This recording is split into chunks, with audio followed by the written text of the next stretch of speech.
sujet est particulièrement complexe en termes de droit, puisqu'on fait porter la responsabilité pénale d'actions qui se sont passées auparavant à la société qui acquiert la société elle-même éventuellement coupable.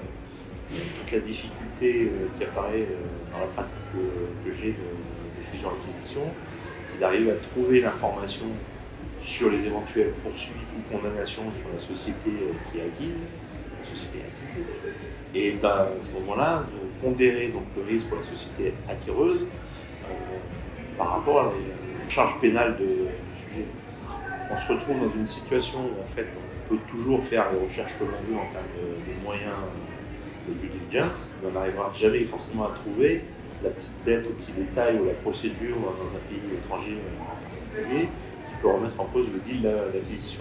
Partant de là, en fait, il y a un nouveau risque qui apparaît, qui est l'incertitude, à savoir que la société ne saura jamais si elle prend un risque ou pas, quels que soient les moyens qu'elle met en œuvre. Même en faisant la meilleure due diligence possible, en allant sur place pour poser des questions à la société qui est la cible de l'acquisition, j'aurai jamais cette certitude.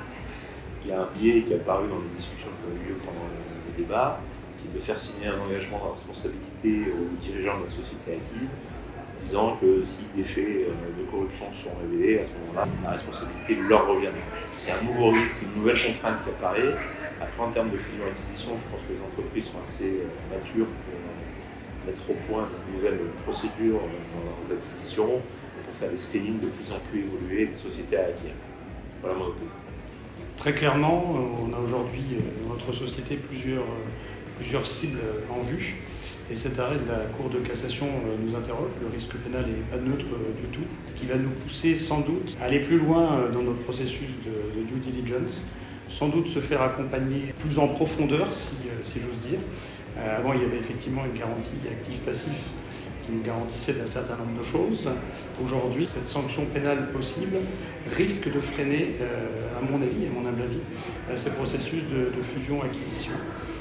Ou au moins peut-être d'en changer la façon de le faire. Peut-être que le marché risque de se retourner plutôt vers l'achat d'actifs plutôt que de sociétés pures pour éviter ce risque, ce qui est un petit peu dommage dans des stratégies comme les nôtres, qui consistent à plutôt acquérir les sociétés et à les absorber complètement.